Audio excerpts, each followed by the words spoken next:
The text came at 6:47 a.m., just as I was buttoning my shirt for work. Spending the week at Dad's. He's not well. Don't worry, I'll keep you posted. Love you. Her name, Emily Redheart, sat at the top of the message thread. The little red heart she'd added months ago when things between us still felt whole. I remember staring at those words, love you, and feeling a faint ache in my chest. Her father had been sick on and off for years. It wasn't unusual for her to spend a few days there helping him. But a week? That was new. Still, I didn't question it. Not right away. You don't start a marriage by doubting the person you share a bed with. You start by trusting. But trust, I'd come to learn, can rot quietly, like wood eaten from the inside by termites. The first odd thing happened 2 days later. I was throwing out the trash when I noticed a small cream-colored envelope in our mailbox. The handwriting looked delicate, looped. Definitely not from a company. My name, Daniel Cooper, written neatly across the front. No return address. I tore it open on the porch. Inside was a printed photo. A little grainy, like it had been taken from a distance. It showed Emily at a cafe I didn't recognize. Across from her sat a man, tall with dark hair, leaning in just a little too close. Her smile wasn't the polite kind. It was the one she used to give me, soft, private, the kind that said she was happy to be exactly where she was. No note. No explanation. Just the photo. I remember sitting there on the porch steps, the morning sun rising behind me, burning against the back of my neck. My fingers shook as I turned the photo over, half expecting some message. But the back was blank. I wanted to believe it wasn't what it looked like. Maybe it was an old friend. Maybe it was taken long ago. Maybe someone was playing a cruel joke. But deep down my gut whispered something colder. This is how it starts. When she called that evening, her voice was calm, normal. Dad's still not great, she said. I might stay through the weekend. You okay without me? Yeah, I lied. Just miss you. She sighed softly. I miss you too, Dan. But I could hear noise in the background. Faint laughter, a man's voice, maybe a TV. She said she was in her father's guest room. Her dad didn't even have cable. When she hung up, I sat in silence for a long time, just listening to the hum of the fridge. I could feel something unraveling in my chest. I drove to her father's house the next morning. It was 3 hours away, in a quiet neighborhood outside Ridgeport. His old Chevy was parked out front. But the curtains were drawn tight, and no one answered the door when I knocked. I called Emily. No answer. Then I called her dad. The line went straight to voicemail. That's when the neighbor across the street, an older woman named Mrs. Grant, opened her door and waved. Looking for Bill, she called. Yes, ma'am, I said. And his daughter, Emily. Her expression softened. Oh, honey, Bill's been in Florida for 2 weeks, visiting his sister. For a moment I couldn't breathe. Are you sure? She nodded. Saw him leave myself.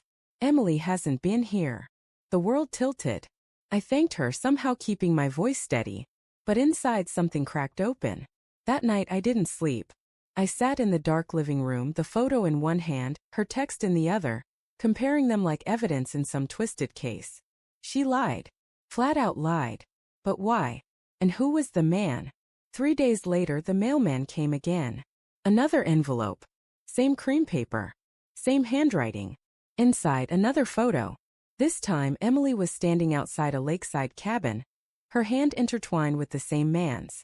He was kissing her forehead. Her hair was messy, windblown, the way it got after she laughed too hard. I recognized the cabin. It was ours. The one we rented every summer. The place where we'd carved our initials into a birch tree and promised to grow old together. That's when the pain turned into something sharper. I didn't confront her immediately. I wanted to. God, I wanted to. But part of me needed to see it with my own eyes. To be sure before I destroyed whatever was left. So I did something I never thought I'd do. I waited. And I planned. By Friday morning, I'd taken the day off work. I drove up to that cabin, the one near Lake Marston, and parked behind the line of trees just off the dirt road. It was quiet except for the sound of birds and the low rush of wind through the pines.